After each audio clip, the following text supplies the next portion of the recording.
Travis Scott is not new to the world of controversy, and therefore celebrities warning the public about him is nothing new to him either. Not every music show is the same, but for Travis, he sought to make his show the most unique. His shows became known for their aggressive mosh pits, and more often than not, Travis would post about concert goers who injured themselves at his shows. Today, though, we're going to be taking a look at all of the warnings that we missed in regards to Travis Scott. For starters, we have to start with someone that had close ties with Travis Scott, but you definitely wouldn't call him a celebrity. Travis Scott's former manager, Shane Morris, actually tried to warn people about Travis a long time ago. For almost 2 years, Shane had been managing Travis and working with him to build him up in the music industry. However, early on when they were working together, Shane caught Travis trying to steal a bounce from a session that he and music producer Nelson London were working on. He had come to Shane's apartment in Beverly Hills and started screaming at him when he was caught and said, "I've got a meeting with T.I., Shane. I need that bounce. I need to show it to T.I." Shane explained to him that this isn't your music. If you're taking that session in, you need to go with Nelson because he did the majority of the production on that.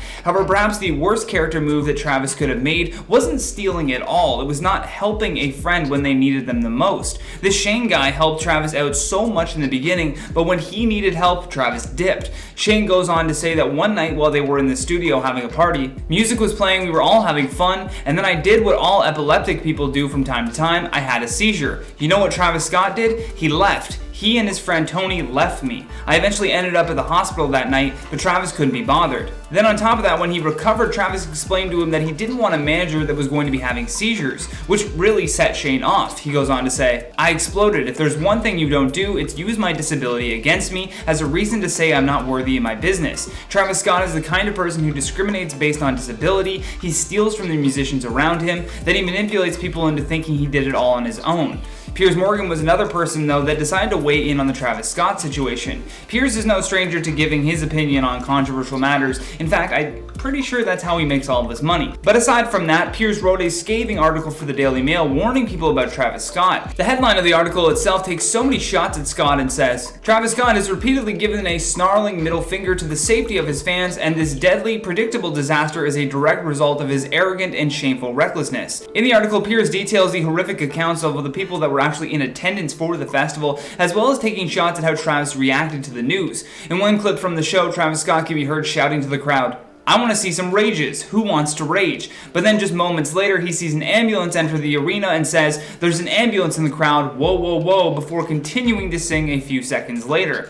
This was viewed as something that only provoked the crowd to engage in more chaos, which led to Piers giving the warning to people that Mr. Scott's shocked disbelief of what happened was disingenuous, self-protective claptrap. His words, not mine. The interesting thing about this warning, though, was that he also brings up an incident involving Travis in 2015. If you didn't know, Travis Scott pleaded guilty to a charge of reckless conduct after urging fans to jump over safety barricades during Lollapalooza.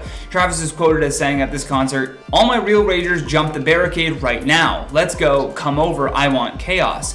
And he got exactly what he wanted. Hundreds of fans stormed over those barricades and charged towards the stage. The only reason a disaster was avoided in this scenario, though, was because the safety officials at the event were able to act fast. The Office of Emergency Management even weighed in on what happened that night and said, "The performer played one song and then began telling fans to come over the barricades. Due to the security's quick response, the situation was remedied immediately and no fans were injured." Another person who had issues early on with Travis Scott was Kris Jenner. Travis Scott and Kris Jenner already were not in a good place. Now, this most recent incident is definitely going to be testing their relationship yet again. I don't think Kris is going to be acting very friendly towards Travis Scott after so many people threw shade at Kylie for attending and filming that ambulance that drove through the crowd. Back when there were allegations that Travis was cheating, a source close to the family told the press, "Kris is furious with Travis over his careless attitude with Kylie. Kris never sees Travis around, and when she does see him, Travis does not seem very present or engaged with the family."